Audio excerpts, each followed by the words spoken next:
Halo Om,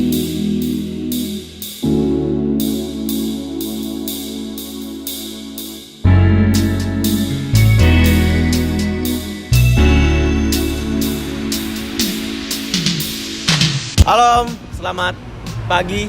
Selamat pagi. Giza nggak pakai masker nggak apa-apa nih Om. Ini maskernya di bawah ya guys ya, ada masker. Om mungkin bisa diperkenalin dulu dari mana dan namanya siapa, walaupun teman-teman mungkin udah tahu ini dari mana, cuman lebih baik dan lebih enak perkenalkan diri dulu kali Om. Joshua, skuter koloni Bali. Joshua, skuter koloni Bali. Ini Om Joshua nih. Budi dari Vesplor sama skuter koloni. Siap. Sebenarnya ini bisa dibilang grebek engine paling dadakan ya Om ya. Baru rencana sama Om Joshua tuh kemarin malam ya Om. Tadi malam. Indonesia Scooter Festival tahun 2020 ini memang ada beberapa tidak keinginan dari owner-owner Vespa yang datang ke sini lah ya Om ya. Mungkin karena lagi masa pandemik COVID-19 juga gitu Om. Tapi sebelumnya aman nih Om ya kalau Speeding Indo grebek engine si HPE 1 ini. Nah Om, langsung aja nih ke inti pertanyaannya ya. Awal mulanya bisa kepikiran ngebangun sprint HPE tuh gimana sih Om? Awal mulanya sebenarnya kita dari kemarin tahun lalu kan GTS 250 swap engine. Yes. Ya kan. Kita coba lagi di tahun 2020 ini apa yang beda lagi ya, yang Beda unik lagi. ya. Oke. Nah, kita ngikutin juga HPE ini kan baru launching di Betul. 2020 kan. Iya. Karena Giza pribadi pun belum pernah lihat sprint HPE nih. Mungkin bisa dibilang ini pertama di dunia kali ya Om ya. Bener ya, setuju Om? Pertama di dunia yang swap engine ke sprint ya. Swap engine ke sprint ini baru pertama di dunia menurut Giza, dan Indonesia menciptakan itu di skuter koloni. Kalau boleh tahu nih Om ya, mesinnya itu Om tuh order dari mana, berapa lama mungkin, atau bisa dibisikin sedikit budgetnya? Ya kita sebenarnya ada special order untuk mesin ini, kebetulan pas dapat aja sih. Oh. Emang susah buat dapat HPE ini kan, unit masih baru ya. Iya. Spare part belum gitu lengkap untuk HPE, jadi ya kebetulan aja sebenarnya. Oke. Untuk mesin HPE yang menempel di sprint buatan Om Joshua skuter koloni ini, apakah memang sebelumnya direncanakan modelnya akan seperti ini kah? Atau tadinya punya plan-plan lain untuk sprint 1 ini? Untuk sprint ini kebetulan karena kita dari mesin udah ada dapat mesin HPE ya, akhirnya kita tempel ke sprint. Karena sprint ini kan lebih mendominasi ya. Untuk permodifan di Indonesia ini lebih menonjol. Oke, karena teman-teman, kalau teman-teman pada nonton waktu Garage Tour Speeding Indo ke skuter koloni tahun lalu, itu tuh Giza disuruh matiin kamera buat ngelihat mesinnya masih di dalam peti kayu teman-teman, karena emang udah dari tahun lalu berarti ya mesinnya ready dan memang dipersiapkan untuk mengejar si Indonesia Scooter Festival ini mungkin ya Om. Oke Om, kalau boleh tahu nih, berapa lama pengerjaan motor di belakang kita satu ini Om? Kebetulan ini sama builder ya. Siap, Om Budi nih ya. Sebenarnya motornya udah dari bulan Maret itu udah berdiri sebenarnya. Oke. Row-nya udah berdiri, cuma katanya kan pandemi akhirnya kan Yes. diundur. Kita berpikirnya ISF ini nggak ada gitu. Akhirnya kita bikin ini tuh berdiri sebenarnya cuma 2 minggu. Cuma 2 minggu aja Om. 2 minggu sebelum acara.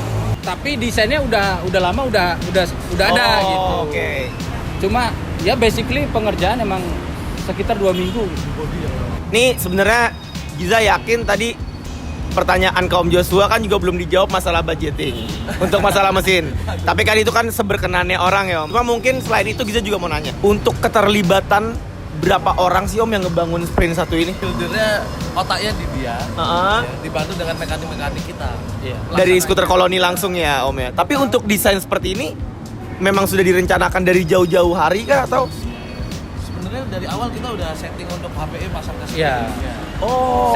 Settingnya seperti itu. Kedua kan kalau dari koloni kita itu pengen biar nggak terlalu Jepangan banget gitu. Yes. Ini Vespa gitu. Oke, betul banget. Makanya sebisa mungkin gimana caranya bikin ini Vespa gitu. Betul, tetap Vespa lah Om ya. Vespa gitu. Jadi biar nggak terlalu rame Jepangan, biar motor Jepangan ada rulesnya sendiri. Yes. Biar Vespa ada rules. Betul, setuju banget nih gue teman-teman. Untuk sebenarnya mungkin bisa diceritain nggak Om? Waktu Om order mesin HPI ini berarti kan dari luar ya? Itu tuh mendapatkan mesin tok atau ada yang lain? Ya kita satu set mesin, kabel body, ECU, speedometer. Untuk kondisi mesinnya standar 300 HPE atau gimana Om? Karena kita konsepnya untuk swap engine, jadi mesin kita standar kira udah cukup. Kenapa warnanya abu-abu kuning Om? Ya karena flag dari GTS 300 HPE kan edisi pertama abu-abu kuning. Abu-abu kuning teman-teman. Jadi ini sebenarnya hanya beda rupa bentuknya aja dari GTS tapi dari warna sampai warna list kuning abu-abu dan mesinnya pun semua sama ya Om. Ya. Om, kalau untuk di motor belakang kita ini apa sih part-part di luar mungkin yang contohnya radiator atau tempat air radiator, apakah itu dari 300 HPE juga atau merek lain Om? Radiator dari 250 sampai 300. Itu sama, hampir sama, semua sama. Kalau kipasnya ini menggunakan kipas CPU, tapi yang paling kenceng. Oh. Oke. Wah, gokil. Nah, 3000 RPM. 3000 RPM. Ya, Siap. jadi cuma satu aja cukupnya. Iya, benar. Makanya kan bolongannya kan kecil-kecil. Iya. Emang sengaja dibikin begitu.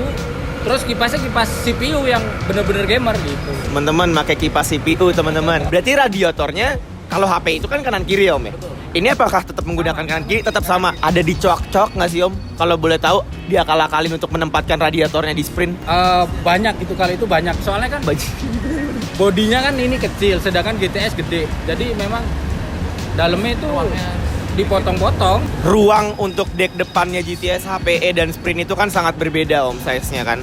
Apalagi ini menempatkan radiator size yang sama tapi di ruang yang berbeda gitu. Ini perlu sabar-sabar juga sih Om waktu bangun motor ini. Jadi 2 minggu sebelum acara aja sebenarnya ini udah baru dibangun Om? Radiator itu baru. Baru. Kalau untuk eksterior mungkin bisa dijelasin Om, ini menggunakan eksterior velg apa dan Orleans-nya udah begini rupanya tuh mungkin bisa diceritain dari Om Joshua. Kalau velg kita saat ini ngadopsi ke Maru. Penambahan di shock breaker ini itu tuh untuk apa sih Om fungsinya kalau boleh tahu? Karena di depan belakang ini kan ada hal yang sama nih ya di baru ini. Sebenarnya itu ditambahin hanya adjuster aja. Oh. Dia hanya naik per 2 cm. 2 cm. 2 cm aja Om ya. Oke. Di sini ada yang membuat mata Giza waktu ngeliat HPE ini selain warna dan mesinnya itu siap. Ini sebenarnya menggunakan disc brake bermerek apa dan ukuran apa sih Om depan belakang ini? Soalnya gede banget kelihatannya loh Om. Hampir memakan semua ruang si 252-nya ini loh. Disc brake ini depan belakang 240 menggunakan braking. Disc brake 240 itu sebenarnya untuk di Vespa Piaggio dan pokoknya semua merek Piaggio ya itu bisa masuk. Oke. Bisa masuk. Cuma ini kan disc brake-nya Gilera ukuran 240. Jadi kita sesuaikan. Disesuaikan ya Om ya. Ya. Jadi benar-benar ini menyesuaikannya sih harus sabar-sabar banget nih modif sprint satu ini. Mungkin ada teman-teman di rumah ada pertanyaan Om. Untuk si rumah air radiatornya ini menggunakan apa sih Om tabungnya kalau boleh tahu? Soalnya ini menonjol tapi identik banget gitu loh kayaknya. Boleh dibisikin Om mungkin menggunakan tabung radiator apa? Itu kita bikin custom. Sebenarnya bukan custom ya, itu barang udah ada. Itu pakai air aki. Bungkusnya air aki. Bungkus. Tadi untuk kipas pakai kipas CPU. Sekarang pakai bungkusan air aki Om ya. Yeah. Nah, teman-teman, mungkin dari GTS HPE ini kita bisa simpulkan kalau misalkan nggak harus part-part mahal ataupun part-part yang plug and play gitu loh Om ya. Karena untuk membuat motor di belakang kita satu ini teman-teman juga ngelihat tadi kan video detailsnya cukup berat dan susah ya Om ya. Intinya sabar. Mungkin Om bisa kasih tips sedikit gimana kesabaran Om dan kok bisa nih Om bikin Vespa sekeren ini menurut Giza pribadi ya? Apa ya? Sebenarnya gampang-gampang susah sih ini ya. Oke. Pasti di masalah engine nih kayaknya Om ya? Atau pas naikinnya gampang aja? Karena kita mesti fungsional dan looknya harus dapat. Betul. Gimana cara memadukan dua itu sinergi biar gitu. Jadi looks tetapi fungsionalnya juga ada gitu ya Om ya? Sebenarnya barang-barang mahal juga sebenarnya nggak melulu barang mahal kan. Iya. Barang murah juga bisa asal penempatannya bagus aja. Betul. Looknya bagus. Kerapiannya Kerapian Kerapian. bagus. Walaupun barang murah nggak masalah sih sebenarnya. Kalau skuter koloni soal kerapian tuh kalau ada nilai 100 lebih dari 100 sih teman-teman. Nah, di sini kan juga motor Sprint 300 HPE dari skuter koloni ini nampaknya seperti tidak mempunyai lampu sen Om. Dan tapi waktu Giza ngelihat motor ini, kok stop lampnya kayak beda gitu Om ya. Sebenarnya apa sih modifikasi untuk masalah lampu apa aja nih Om kira-kira? Lampu belakang itu menggunakan spring, cuma di frame-nya dibuang. Sprint terbaru berarti Om ya? Sprint terbaru Yes. 2018 ya? Iya. 18, 19, 20. Cuma frame-nya dibuang. Akhirnya dia lebih masuk gitu. Lebih masuk benar-benar. Iya, frameless. Kita sih sebenarnya ngedesain ini semua biar bener-bener apa ya? Bener-bener clear aja sebenarnya. Bener. Ini clear banget sih. Oke teman-teman, mungkin yang bisa Giza tanyakan ke kedua om-om kece dari skuter koloni itu, ini hanya itu aja Om, pertanyaan-pertanyaan dari Giza. Dan mungkin buat teman-teman yang masih kepo banget, apapun yang mau ditanyakan langsung aja komen di bawah. Jangan sungkan, langsung DM skuter koloni karena insya Allah langsung dibalas sama Om Jo. Mungkin teman-teman di YouTube ada yang mau, gue mau bikin sprint atau Vespa S atau Primavera gue kayak sprint AP-nya koloni deh. Di koloni menerima apa enggak nih Om? Siap, terima. Nanti kita atur budgetnya disesuaikan nanti semua. Nanti kita atur budgetnya disesuaikan. Tapi barangnya kira-kira nunggu apa udah ready nih Om? Kebetulan barangnya udah ready. Ada 1 unit lagi. Ada 1 unit mesin dan semua kabel body. Komplit di Pinang. Siap di Pinang, langsung aja kontak skuter koloni kalau misalkan motor kalian mau kayak di belakang ini. Jadilah yang kedua. Jadilah yang kedua bukan di Indonesia, di dunia.